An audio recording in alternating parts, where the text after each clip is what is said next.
चंदन को घिसने का एक पट्टा होता है छोटा सा, उसकी जो शिला होती है,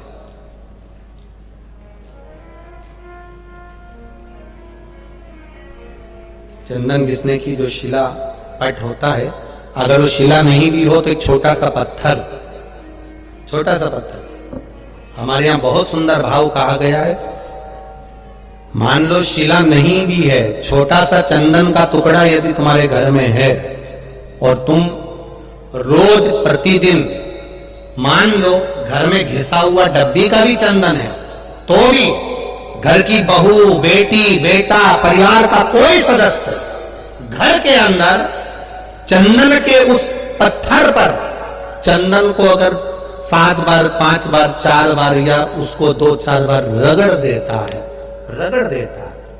तो उसके घर में कभी कर्जे का क्रम नहीं होता, कर्जा नहीं बढ़ता, कर्जे से मुक्त होता है।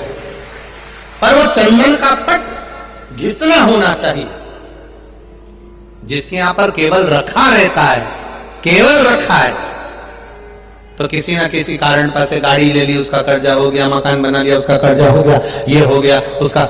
उस चंदन के पट पर पानी डलना जरूरी है, भले 2 बूंद डले और एक बार ही उसमें रगड़ा लगे, तो वो कर्जे को मुक्त करता, वो कर्जे को समाप्त करता। और उस पे लगा हुआ चंदन का थोड़ा सा भाग घर में अगर शिवालय हो, घर में शंकर जी का शिवलिंग हो, उस पे लगा दो। और अगर नहीं हो तो उसी चंदन को जब आप किसी कलश में जल लेकर जाओ, उसी कलश पर लगाकर चंदन को लेकर जाओ और शिव जी को समर्पित कर आओ। चंदन लगने से ही कर्जे की मुक्ति होती है, कर्जा समाप्त होगा, वो कर्जा रहता नहीं।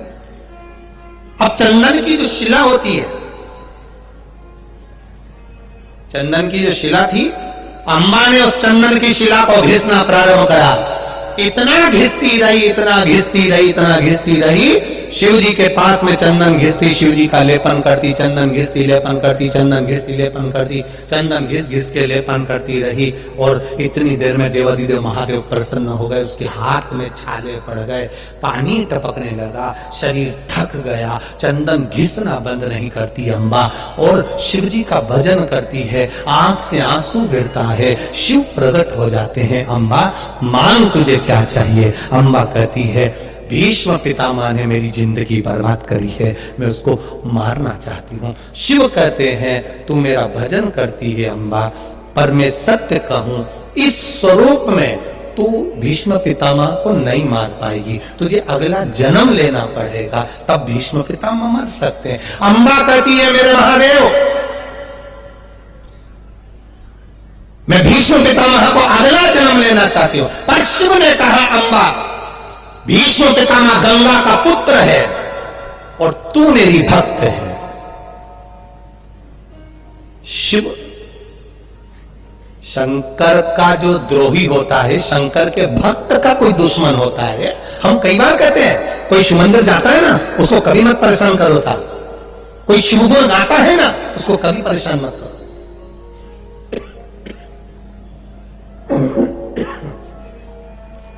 कोई शिव गुण गाने वाला, कोई शिव कथा गाने वाला, कोई शिव का भजन करने वाला, कोई शिव मंदिर जाने वाला, कोई शंकर के आनंद में डूबने वाला, उसको कभी ताना मत दो, कभी उसके लिए अपशब्द मत बोलो, कभी उसको गाली मत दो, कभी उसके लिए आड़ा टेढ़ा मत करो, नहीं तो एक ना एक दिन तुम्हें रोना तो पड़ेगा, निश्चित है। शिव जी ने कहा, अम्मा तू मेरी भक्त है, तू मेरी पूजन करती है, मेरा भक्त बदला लेने जाए मुझे अच्छा नहीं लगेगा। अंबा कहती है, तो फिर भीष्म पितामह कैसे मरेगा? भगवान ने कहा, तुझे बदला लेने की जरूरत नहीं पड़ेगी, तू तो केवल सामने जाकर खड़ी हो जाएगी और भीष्म पितामह मर जाएगा। ये शिव है, अपने भक्त को कभी नहीं कहता कि तू बदला लेना।